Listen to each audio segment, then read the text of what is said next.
Fractures, never get chiropractic care. If you know you broke a bone or you dislocated a shoulder, don't get chiropractic care. I know they show it online, just shoulder has gone down, you just pop it back in place. No, don't do that.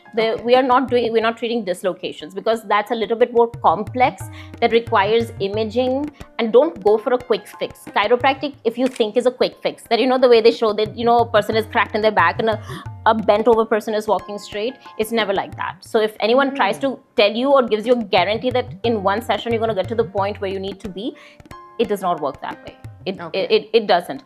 So again, those are one of your red flags of the doctors that you might want to run away from.